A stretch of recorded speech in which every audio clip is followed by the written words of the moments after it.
ESA scientists are concerned about the future of the Philae probe after it was revealed that the probe is likely stuck in a cave on the surface of the comet, and it may also be lying on its side. With limited access to sunlight, and only a maximum of 30 hours of charge in its battery, scientists now face a race against time to get useful data from the probe before it dies, or find a way to recharge its solar panels and keep Philae alive. If you look at the images we have at the moment, it looks like Philae is resting against a very irregular rock, said Mission Director Paolo Ferri. There is some speculation about it being in a hole.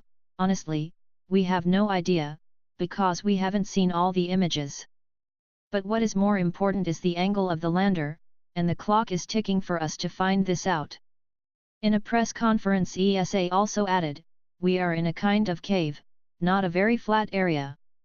And they said that the probe has access to 90 minutes of sunlight every 12 hours, which might be enough to keep it alive. According to Philippe Gaudin, who heads the Rosetta mission at the French space agency CNES, the probe is thought to be at an angle of about 30 degrees on the surface. 8 of the 10 instruments on board the spacecraft have also apparently taken data so far. The probe landed on the comet at around 3:30 p.m. GMT yesterday, but then bounced twice, first to a height of 1 kilometer and then to a much lower height before coming to rest. It is also thought to be about 1 kilometer from its intended landing site. ESA confirmed in a statement that after the bounces the probe rotated around its vertical axis, which means it is now not upright on the comet. This means that parts of the lander are in shadow, but, nonetheless, the lander appears to be performing well. Philae only has around 20 to 30 hours of battery life in its main battery, before it will attempt to switch to rechargeable ones replenished by sunlight. If it cannot get enough sunlight, it will ultimately run out of power in at most 60 hours. Mr. Ferri says that all of the non-mechanical instruments on Philae are now working perfectly, but scientists will not be attempting to start up any of the mechanical instruments. If we move something, it might tip it over. Once we know the angle, we will know what instruments we can use. At the moment, I feel like my feet are not touching the ground, he added.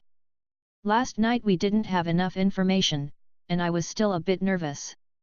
When I came in this morning, everyone was so quiet. But this is a great feeling. The radio contact was very important, and that has got stronger today. According to Emily Lakdawala of the Planetary Society, the first image of the surface of the comet returned by Philae showed a worrying amount of shadow that may suggest it is on its side.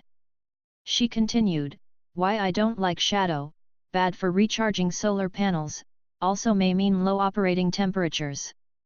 I'll ask about these things later." There are several cameras around Philae called the Comet Infrared and Visible Analyzer, but it has been reported that one of these cameras has apparently taken a picture of the sky. The cameras are intended to look out on the surface, so it could mean that Philae is on its side. Earlier data had also suggested that only some of the solar panels on Philae were getting sunlight, which seems to have been confirmed by the amount of shadow in the picture. The reason for the shadow could be that Philae is not upright or that it is in a hole.